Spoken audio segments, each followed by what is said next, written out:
अब अभी तक हमने बात किया था टर्म प्लान, है ना, तो ये हो गया एक तरह का टर्म प्लान। अब हम बात करते हैं variable term plans. Variable term plan, different types of term plan, है ना। तो अब इसमें हम पढ़ेंगे दूसरा टाइप का term plan, that is called TROP. उनसे इसमें से फुल फॉर्म पूछता है, term plan with return of premium, है ना, term plan with return of premium. अब देखिए इस पॉलिसी का मतलब क्या हुआ कि इस पॉलिसी में ऐसे प्रीमियम दे रहे होंगे, डेथ होगी सम अश्योर्ड मिलेगा, डेथ नहीं होगी जिंदा है तो कोई सम अश्योर्ड नहीं, क्या मिलेगा, आरओपी, रिटर्न ऑफ प्रीमियम मिलेगा। मगर नेचुरल बात है ना कि अगर ये पॉलिसी 10,000 की थी तो ये तो 10 प्लस समथिंग एक्स्ट्रा होगा, रहेगा 1 करोड़ की पॉलिसी, मगर एक रिटर्न ऑफ प्रीमियम का एडेड एडवांटेज है, बेनिफिट है, तो ये उसमें ऐड भी तो होगा, है ना। तो ये चीपेस्ट प्लान नहीं होगा, ये टर्म प्लान से महंगा प्लान होगा, ठीक है। नाउ नेक्स्ट बात करते हैं, इसके बाद आता है whole life plan. Whole life plan, इसमें एक ही आंसर है, क्वेश्चन 2 आता है, and that is my life span, my life span, ठीक है।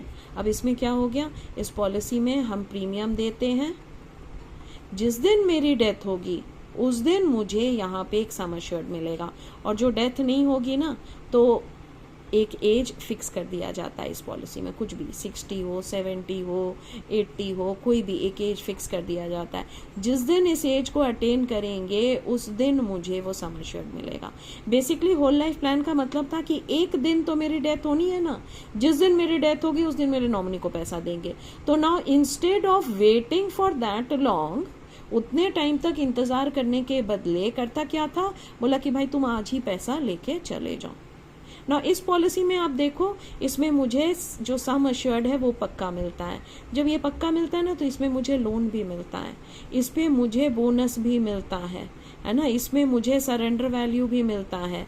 बोलता है जब तुम ये सब कुछ देते हो तो इसको टर्म प्लान क्यों कहते हो, क्वेश्चन ये पूछता है ना। एक पूछता है क्वेश्चन होल लाइफ का टर्म क्या है, तो माई लाइफ स्पैन। दूसरा होता है कि इसमें sum assured, loan, bonus, surrender value सब है, तो इसको टर्म प्लान क्यों बोलते हो। तो फिर मेरा आंसर फिर से वही है, क्योंकि ये मेरी जिंदगी माई लाइफ स्पैन से जोड़ी गई है ना।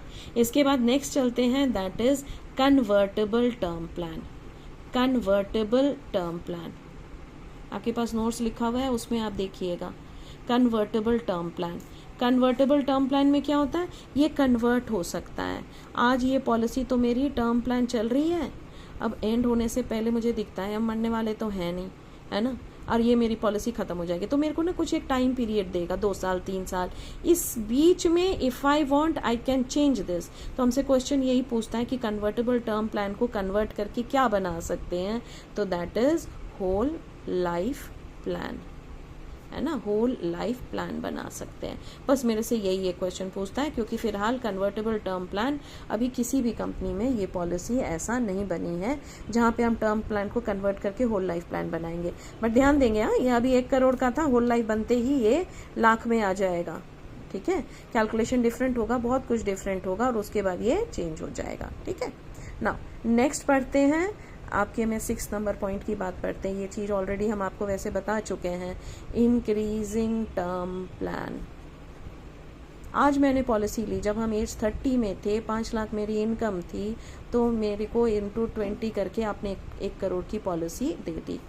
अब आज तो मेरी एज 40 है ना, मेरा इनकम तो 10 लाख हो गया, अब इंटू 20 करते हैं 2 करोड़ हो गया। अब 2 करोड़ की पॉलिसी अगर ये आपने मुझे 10,000 में दिया था, ये तो 10,000 में नहीं दोगे ना, एज मेरी इंक्रीज कर गई, 40 हो गई, तो वाई नॉट गिव मी पहले से। तो इसके लिए ये पॉलिसी बनाई गई है, इंक्रीजिंग टर्म प्लान। जैसे जैसे मेरी एज इंक्रीज होती है, मेरा इनकम इंक्रीज होता है, इनकम इंक्रीज होता है, मेरी प्रीमियम पेइंग कैपेसिटी एंड मेरा HLV इंक्रीज होता है। तो हम अगर चाहे अपने इनकम के कारण अपने प्रीमियम को इंक्रीज करके हम अपने सम अश्योर्ड को इंक्रीज कर सकते हैं। That is increasing term plan. Premium increases, sum assured also increases. Done है। अब इसके बाद नेक्स्ट पढ़ते हैं, that is decreasing term plan ना। अब नेक्स्ट पढ़ते हैं, जिसमें नोट्स में आप देखेंगे 5th पॉइंट लिखा हुआ है decreasing term plan. Decreasing term plan क्या होता है? तो इसका दूसरा नाम होता है MRI, that is mortgage redemption insurance. ठीक है, मॉर्टगेज रिडम्पशन इंश्योरेंस। अब ये क्या होता है? ये लोन के लिए होता है, ये कोई श्योरिटी दिए बिना लोन कैसे लिए उसके लिए होता है ना। तो इसमें क्या होता है, बेसिकली हम ऐसे समझते हैं कि मैंने लोन ली एक बैंक से, 10 लाख की लोन ली। जिस दिन 10 लाख की लोन ली ना, मेरा सम एश्योर्ड भी 10 लाख का हो गया, है ना। अब क्या हुआ, जैसे जैसे मैं अपना लोन का EMI पे करती हूँ, ऐसे ही नहीं, लेकिन अप्रॉक्सीमेटली ये आज 9 लाख 8 7 5 3 2 1 0 है ना, तो मेरा सम एश्योर्ड भी ऐसे ही डिक्रीज होता रहेगा।